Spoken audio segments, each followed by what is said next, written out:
So the funniest part in this episode was without a doubt Minato hands can't reaching the guitar because of his character design. How meta was that?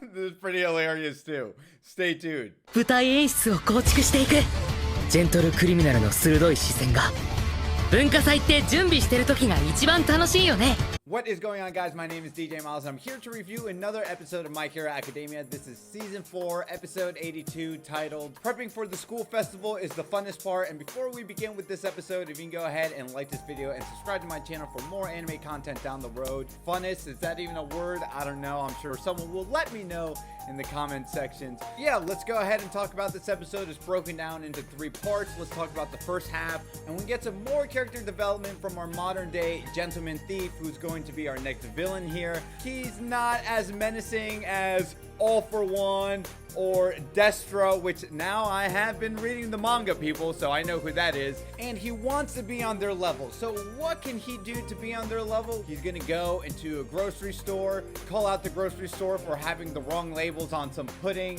and that's how he's gonna make his own stand, right? We see La Brava, who is aka a Powerpuff Girl. Your videos aren't doing so well. The views aren't doing as high. The comment section isn't really, participating and engaging with the content that you're putting out. And I can't believe there's people like Stain who has never even been in the YouTube game. He uploads one video and he doesn't even upload it himself, and he gets hundreds upon thousands of views. So Gentle and La Brava comes up with the conclusion that, well, maybe they need to make their own stand, and if UA has been put under a lot of pressure and they have an upcoming school festival, what can we do here? We're gonna interrupt it, right? So that's where we kind of leave off.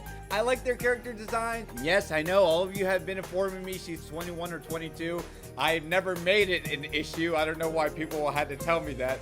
But any case, so where are we going to go with them and how are they going to interact with UA? That's yet to be determined. But now let's go ahead and hop on to the second half of this episode. Jiro trying to mastermind a plan for what the UA students or Class 1A wants to do for everyone in this upcoming school festival. I like her thinking about multiple plans before she found something to execute on, right? We're like, oh, let's do an EDM concert, but that might not work. If we want everyone engaged, maybe we should do a rock performance. So now let's go ahead and dictate roles for people. Bakugo on the drums. Give it up for Bakugo being on the drums. We got Jiro Shine here being a vocalist and lead guitarist for the role, alongside with Kanamari, and of course, as I mentioned in the beginning of this episode, poor Minato, which such a meta moment in this episode, which was so hilarious. His character design. Hirikoshi, what are you doing to poor Minato? He can't reach. He can never reach a guitar because he's so tiny. But I thought that was really funny when they showcased it. But Bakugo, give it up for Bakugo. Bakugo has some more character development. I am really liking the character development we're getting with Bakugo, right? He informs the UA students, why do we have to think about how they feel? We didn't ask to be attacked by the villains. Let's kill them with sound. And by that, I'm getting the interpretation of, let's do it for us, okay? We were the victims. I don't know why we have to play the pity party for the other people. We need to do this for us, because if we're not doing it for us, then I don't want to participate in this. And we see how everyone in the Class 1A gets so excited for Bakugo. And they're like, yeah, your reasoning sounds a little harsh, but I can get with it. And let's think about this for a second, because it was Bakugo that was kidnapped during the summer training camp. He went through a lot of stuff. He has a lot of heavy burdens. Now, he was already an angry individual, but you can see how there can be a lot more pent-up emotion inside of him because of how guilty he could potentially feel, right? Now, he would never admit it amongst his classmates, but we can see where he's coming from, and I really like this character development we're getting from Bakugo. Now we have our band put together, we have our effects team put together, and then we also have our dance squad put together. So I can't wait to see how that comes out next week.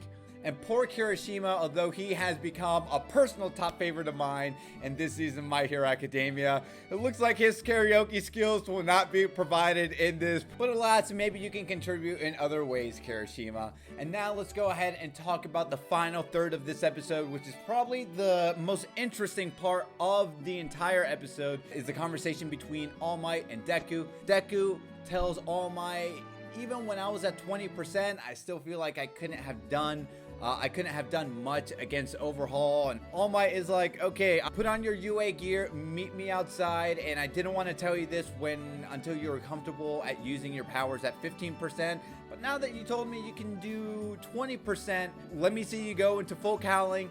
What can you do with that force? Now that pressure from the wind can be used as a long distance attack. Because if you haven't come up to the conclusion now, Deku is a very powerful person, but he's only really good at mid-range and close range attacks, right? Because of his quirk abilities. Now with this explanation that All Might has given to Deku and ourselves, we can see Deku now has long distance range attacks with the force pressure of the wind, and we see All Might break it down for us in steps 1 through 6, combining steps 2 and 6 together, which is controlling the percentage of one body part and then using that force 20%, because that's what Deku can use right now.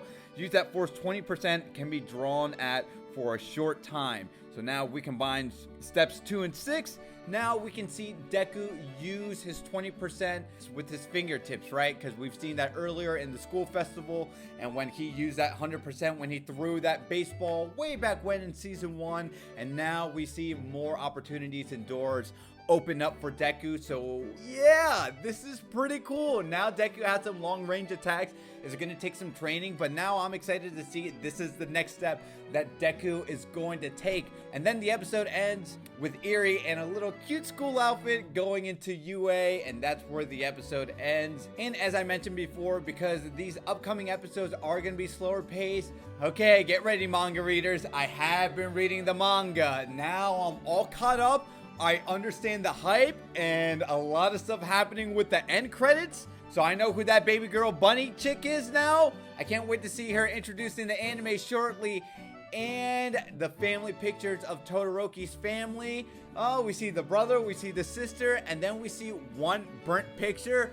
Who can that be? Don't worry, anime viewers, I will not get into any spoilers.